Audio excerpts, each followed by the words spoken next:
اعوذ باللہ من الشیطان الرجیم بسم اللہ الرحمن الرحیم الحمد للہ رب العالمین والصلاة والسلام علی سید الانبیاء والمرسلین وخاتم النبیین اللہم صلی علی محمد وعلی آل محمد بعدد کل ذرۃ مئۃ الف برۃ وبارک وسلم۔ معزز ناظرین، السلام علیکم ورحمۃ اللہ وبرکاتہ۔ جاذب پبلیکیشنز میں خوش آمدید۔ میں محمد سعید جاذب آپ کی خدمت میں حاضر ہوں۔ تعلیم القرآن کا سلسلہ جاری ہے اور میں آپ کی خدمت میں سورۃ المائدہ کی تفصیلات و تشریحات پیش کر رہا ہوں۔ آج کی نشست میں سورۃ المائدہ کی آیت نمبر 6 پھر سے شامل ہے۔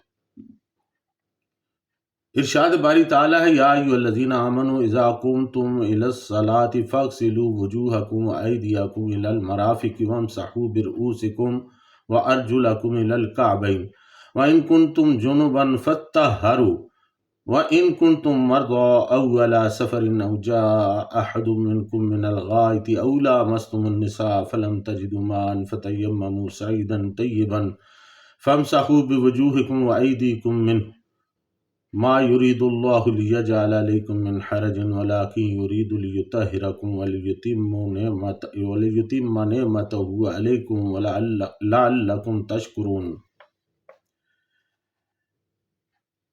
ناظرین، اس آیت مقدسہ کے سلسلہ میں گزشتہ نشست میں نے کچھ معروضات پیش کر دی تھیں، یعنی نماز سے پہلے طہارت کا حکم کیا ہے، اس بارے میں نے آپ کی خدمت میں عرض کیا۔ گزشتہ اشریتوں میں طہارت کا مقام کیا ہے، اس بارے میں بھی میں نے آپ کو تفصیل عرض کی۔ آیت کا شان نزول کیا تھا، اس بارے میں بھی میں نے وضاحت پیش کی۔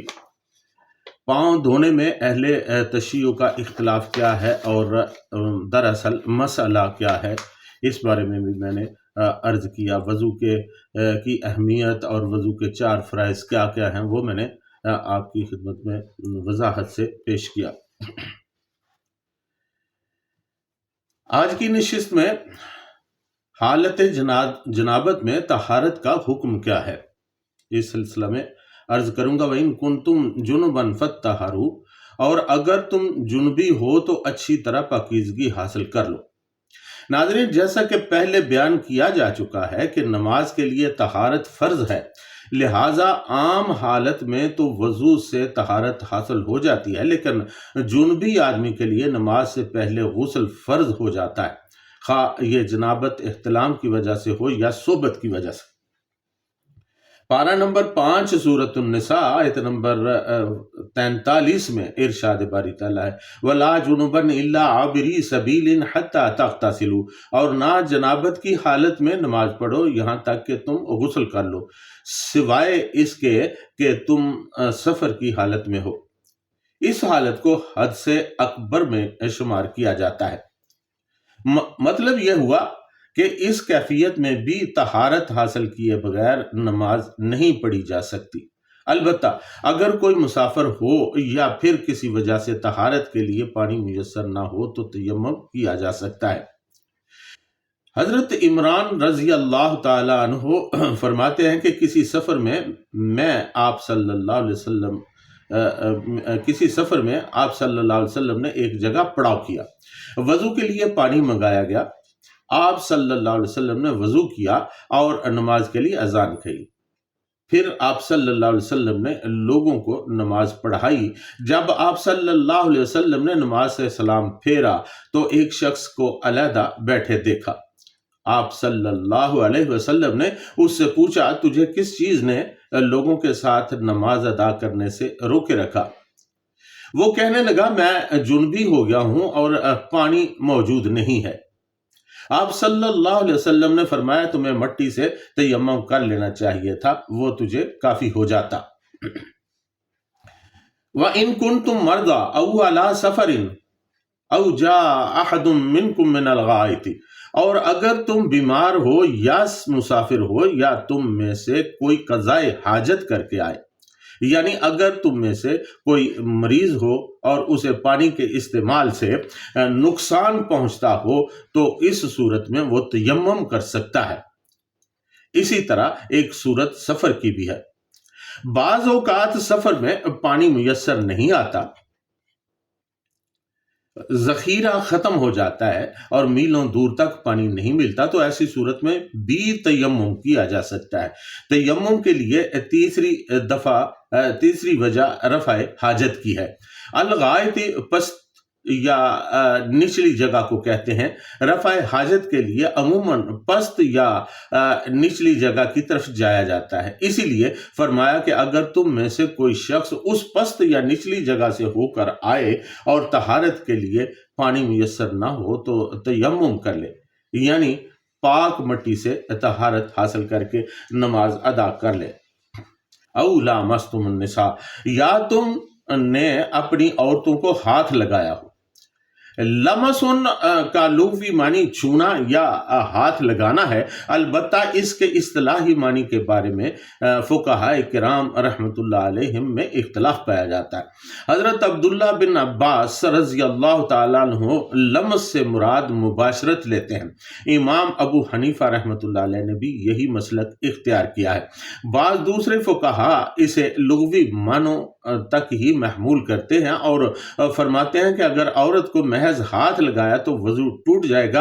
امام شافعی رحمۃ اللہ علیہ کا بھی یہی مسلک ہے، مگر عبداللہ بن عباس رضی اللہ تعالیٰ عنہ کے علاوہ حضرت عبداللہ بن مسعود رضی اللہ تعالیٰ عنہ اور حضرت علی رضی اللہ تعالیٰ عنہ اس سے مباشرت ہی مراد لیتے ہیں۔ امام مالک رحمۃ اللہ علیہ کا تیسرا مسلک ہے، وہ فرماتے ہیں کہ اگر عورت اور مرد ایک دوسرے کو شہوت کے ساتھ ہاتھ لگائے تو وضو ٹوٹ جاتا ہے، اور اگر بلا ارادہ اتفاق کرنا ہاتھ لگائے تو وضو نہیں ٹوٹے گا۔ فَلَمْ تَجِدُوا مَاءً فَتَيَمَّمُوا صَعِيدًا طَيِّبًا فَامْسَحُوا بِوُجُوهِكُمْ وَأَيْدِيكُمْ مِنْهُ، پس تمہیں پانی میسر نہ ہو تو اس صورت میں تیمم کر لو پاک مٹی سے، اور اس کا طریقہ یہ ہے کہ ہاتھ پھیرو اپنے چہرے پر اور اپنے بازوؤں پر۔ ناظرین، تیمم چہرہ اور دونوں ہتھیلیوں کے لیے ایک ضرب ہے، اور اس کی کیفیت یوں ہے کہ تیمم کرنے والا ایک ضرب اپنے ہاتھ سے مٹی پر مارے اور اسے اپنے چہرہ اور دونوں ہتھیلیوں پر پھیر لے، کوہنیوں تک ضروری نہیں، جیسا کہ صحیح بخاری شریف میں ہے کہ رسول کریم صلی اللہ علیہ وسلم حضرت عمار بن یاسر رضی اللہ تعالیٰ عنہ سے فرمایا، انما یکفیک ان تقول بیدک ہاکذا ثم ضرب بیدہ الارض ضربۃ واحدۃ ثم مسح الشمال علی الیمین وظاہر کفیہ وجہہ۔ تمہارے لیے اپنے ہاتھوں سے بس اتنا ہی کر لینا کافی تھا۔ آپ صلی اللہ علیہ وسلم نے اپنے دونوں ہاتھوں کو ایک دفعہ زمین پر مارا، پھر اپنے بائیں ہاتھ سے دائیں ہاتھ یعنی ہتھیلیوں کی پشت اور اپنے چہرے کا مسح کیا۔ سعیدن طیبن سے مراد پاک مٹی ہے۔ صحیح مسلم شریف میں اس کی مزید وضاحت ان الفاظ میں کر دی گئی ہے، جعلت تربتها طہورا اذا لم نجد الماء، جب ہمیں پانی نہ ملے تو زمین کی مٹی ہمارے لیے پاکیزگی کا ذریعہ بنا دی گئی ہے۔ ناظرین، صحیح قول کے مطابق یہ تمام رفع حدث یعنی وضو ٹوٹنے کی وجہ یا سبب کے سلسلہ میں پانی کا قائم مقام یعنی خلف مطلق ہے، یعنی اگر کوئی شخص تیمم کر لے تو وہ اس تیمم سے موجودہ اور آئندہ کے تمام نوافل و فرائض اس وقت تک ادا کر سکتا ہے جب تک اسے حدث یعنی وضو ٹوٹنے کی وجہ یا سبب نہ ہو جائے، یا وہ پانی اور اس کے استعمال پر قادر نہ ہو جائے۔ اس تیمم کو نبی کریم صلی اللہ علیہ وسلم نے طہور سے موسوم کیا ہے، اسی لیے یہ کہا جا سکتا ہے کہ تیمم سے طہارت حاصل ہوتی ہے اور یہ پانی کا قائم مقام ہوتا ہے۔ ناظرین، طہارت، غسل اور تیمم کے بارے میں تفصیلاً سورۃ النساء کی آیت نمبر 43 کے سلسلہ میں بیان کی جا چکی ہیں۔ یہاں پر چند ضروری باتیں دہرائی گئی ہیں۔ ما یرید اللہ لیجعل علیکم من حرج ولکن یرید لیطہرکم ولیتم نعمتہ علیکم لعلکم تشکرون۔ اللہ تعالیٰ تم پر تنگی کرنا نہیں چاہتا، بلکہ وہ تمہیں خوب پاک کرنے اور تم پر اپنی نعمت پوری کرنے کا ارادہ رکھتا ہے تاکہ تم اس کے شکر گزار رہو۔ ناظرین، حضرت پیر کرم شاہ صاحب رحمۃ اللہ علیہ اپنی تفسیر ضیاء القرآن میں لکھتے ہیں کہ فقہ قرآنی کا یہ ایک بنیادی اصول ہے جس پر اسلامی شریعت کا قصر رفیع تعمیر ہوا ہے۔ ان احکام پر ہی نگاہ ڈالیں۔ حد سے اصغر وضو کا ٹوٹنا، اس کے لیے غسل فرض نہیں کیا گیا کیونکہ اس کا وقوع عام ہے اور اس میں دشواری ہے۔ جنابت جو کبھی کبھی لاحق ہوتی ہے، اس کے لیے غسل کو فرض کر دیا گیا ہے کیونکہ ظاہری صفائی اور اعصاب کی افسردگی اور طبیعت کی درماندگی کا اس سے بہتر اور آسان کوئی علاج نہیں۔ اس پر بھی پانی نہ ملے یا پانی کے استعمال سے بیماری کے بڑھنے کا خدشہ ہو تو تیمم کرنے کی اجازت مرحمت فرما دی گئی ہے۔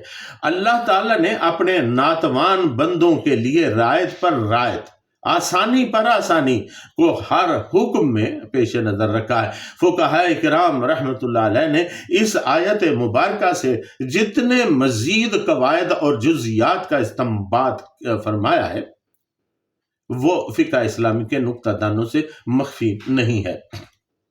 ناظرین، احکام اسلامیہ کی اصلی روح تو عبادت ہے، یعنی ہم ان کو اس لیے بجا لاتے ہیں کہ یہ احکام خداوندی ہیں اور اللہ تعالیٰ کے ہر حکم کی اطاعت ہم پر فرض ہے، لیکن قرآن کریم جا بجا ان کے ظاہری فوائد اور روحانی منافع کو بیان فرما کر اس طرف بھی ہماری توجہ مبذول کرا دیتا ہے کہ ان احکام میں سراسر تمہاری بہبودی اور بہتری کو مد نظر رکھا گیا ہے۔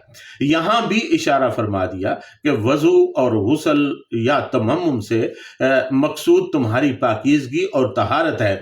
اسلام نے روحانی طہارت کے لیے جسمانی پاکیزگی کو جتنا ضروری قرار دیا ہے وہ ظاہر ہے۔ ناظرین، یہ تفاصیل آپ نے سنی وضو کے بارے میں۔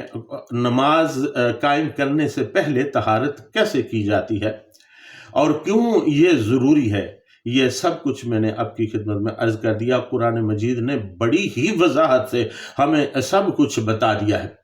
اب عمل کرنا ہمارا کام ہے۔ اللہ تعالیٰ سے دعا ہے کہ وہ ہمیں عمل کرنے کی توفیق عطا فرمائے۔ ناظرین، ہمارا کہا سنا اللہ تعالیٰ اپنی بارگاہ میں منظور فرمائے۔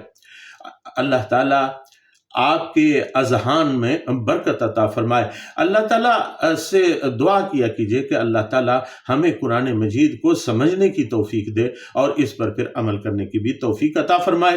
اس دعا کے ساتھ ہی آج کی نشست میں آپ سے اجازت، وما علینا الا البلاغ المبین۔